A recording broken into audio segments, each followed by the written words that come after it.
Hey guys, in this video I'm going to be reviewing the new Niantic and Capcom Monster Hunter Now mobile game that just released. We're going to be talking about the weapons, we're going to be talking about the gameplay, the game itself. We're also going to be talking about, obviously, the monsters and some positive and negative things that I personally believe. So that's pretty much it. Sit back, relax, and enjoy. So, first off is the weapons. The weapons feel absolutely amazing. They feel very faithful to the core Monster Hunter franchise. I personally play the bow. I really like the bow. I've heard there is an exception to the Bowgun. I don't know why. I've heard a little bit this and that on the internet.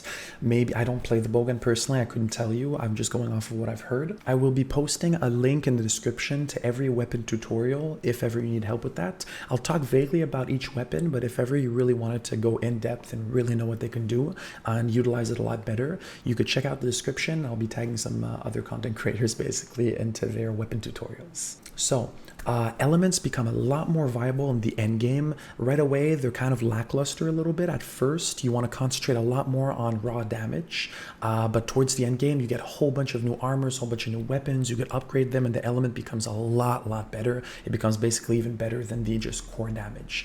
So if you utilize your elements or elements like poison, paralysis, that kind of stuff, and elements such as fire, ice, in the end game, it's going to be a lot stronger. So don't worry about that. Affinity means critical hits. If you have 20% affinity, that means that 20% of every hit that you do on the monster has a chance to be a critical hit. You'll know this because there'll be a red prompt, a little slash on the screen instead of just a yellow slash. First off is the sword and shield. You could just use your normal bread and butter combo by just tapping the screen and doing an animation basically.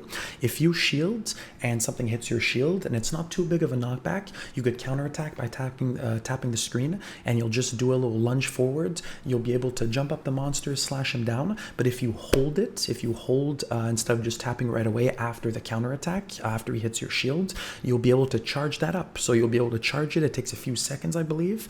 If you do a perfect back hop, so the monster's about to attack you, you're holding your screen to block, and instead of just taking the attack on your shield, you'll swipe backwards to do a little back hop.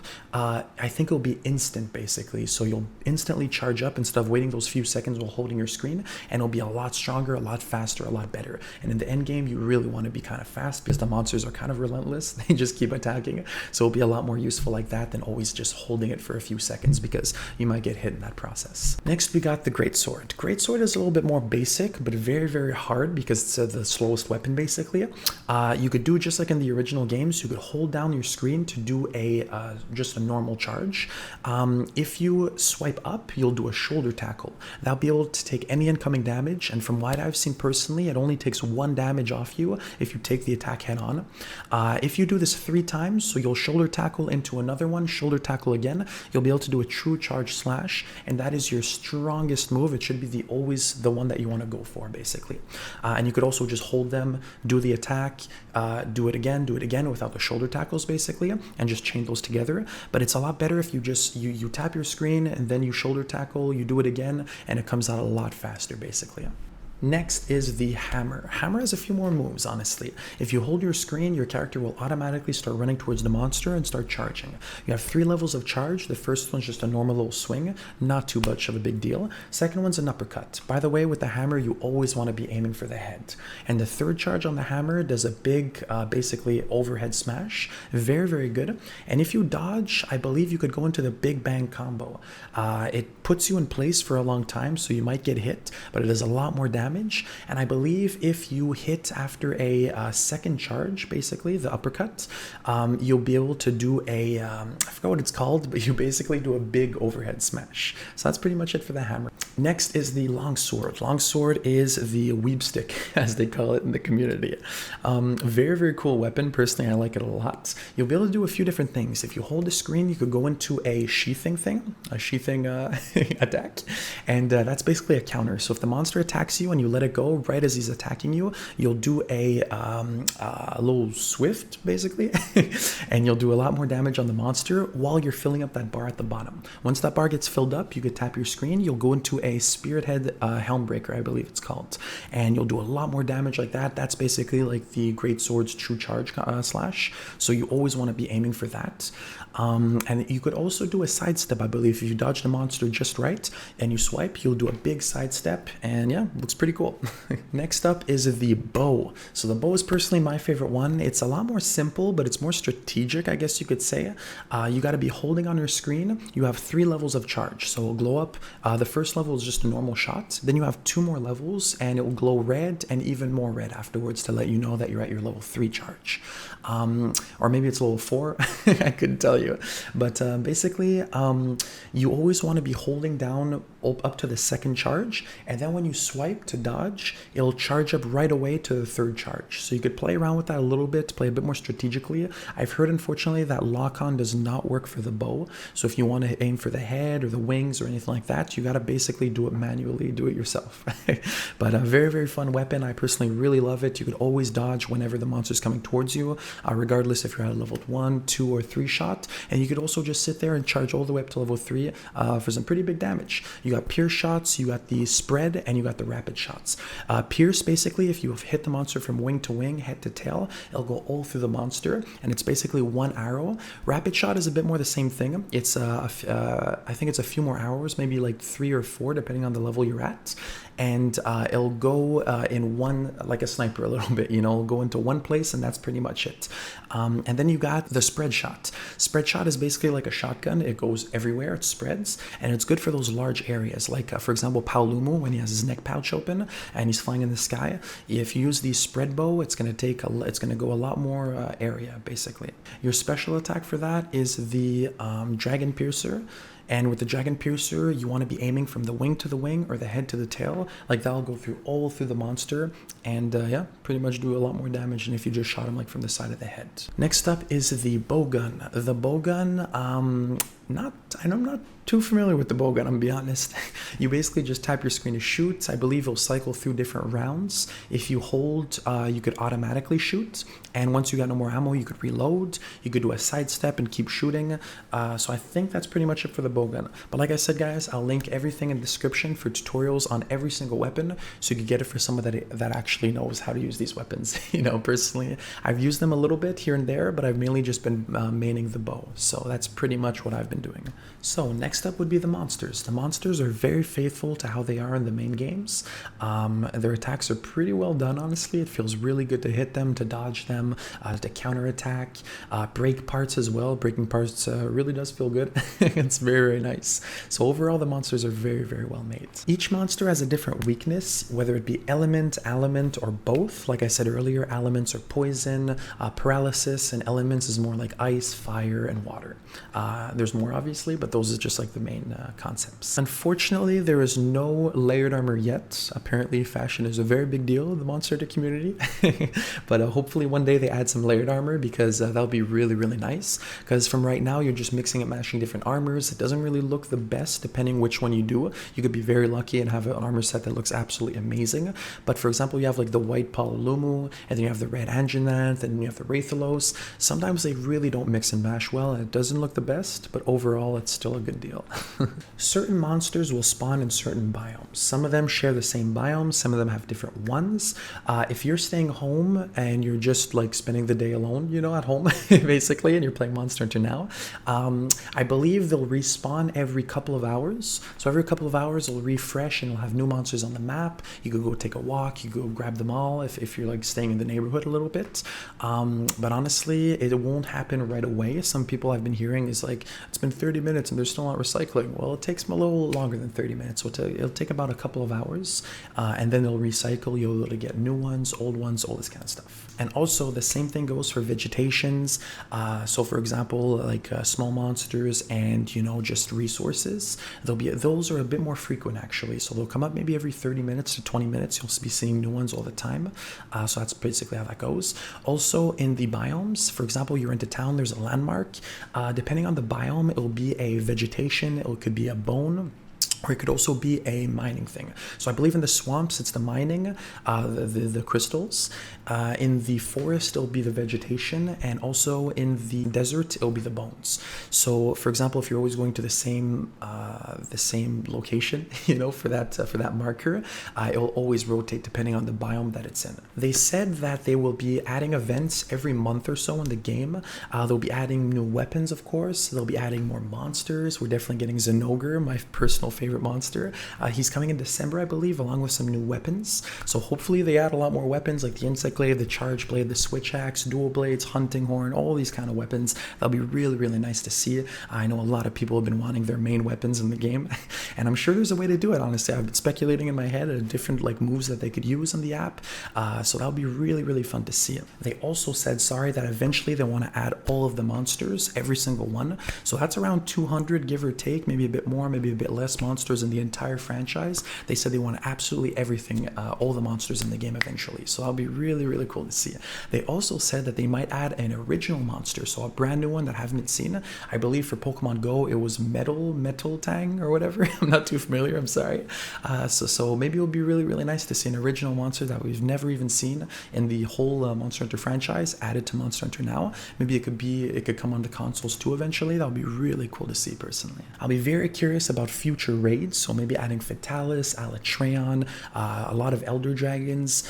Maybe they could add some sort of siege like Kulf Taroth and Safi Jiva from World, where multiple teams of 4 hunters will go and attack the monster, and you'll only be with those 4 hunters, but you'll also have multiple other teams that you won't be able to see, all doing damage on the same monster, breaking parts, helping each other out. Maybe that's how they'll deal with that. I guess we'll see in the future, but it'll be really, really cool to see something really great like that, where everybody has to come together. I think the legendary Pokemons in Pokemon Go, that was pretty fun, I guess. But also it'd be nice to just have 4 people instead of 20. So I guess you got to take the good with the bad. There's a little bit of on each side, but personally I'd really love to see those big siege monsters come back, where you all have to fight together on the same monster. So that'll be really, really a lot of fun, that's for sure.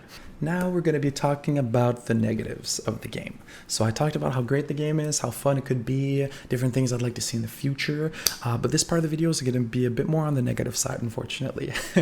So first negative, you get paintballs, I believe, every level until about level 10, 15, maybe max. After that, after about 10 to 15 levels of getting a paintball every single level, it becomes every 5, maybe 10 levels you get one about. I'm not sure the exact number, but it's around there. So paintballs, you'll never really get them as much again. And every 5 or 10 levels that you go, your XP will be going even higher, basically, to level up. So I believe until level 20, it's 500 XP to level up. After that, from 20 to 30, I believe it's around 1,000. 30, 35 is 2,000. 35 to 40 would be 3,000, so on, so on, so on. So it becomes shorter and shorter and even more XP to level up, which means you get paintballs way less often, barely never, and they really pushing those microtransactions, I believe. So the shop opened up, a whole bunch of bundles you could buy. When it first dropped, I did buy 1 or 2 bundles. I'm sorry. Hey, I'm sorry. But yeah, I just wanted to see what was up with that, how it works, this and that, the game, how it functions. But honestly, getting more and more higher level, I stopped buying those paintballs because it just kind of sucks, honestly. Just always hoping to tag the monsters. For example, you're just quickly walking to work, you don't have time to fight them.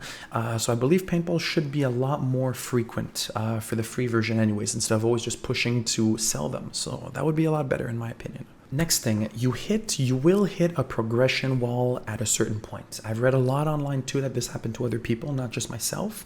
For a lot of people, it happened to be Diablos.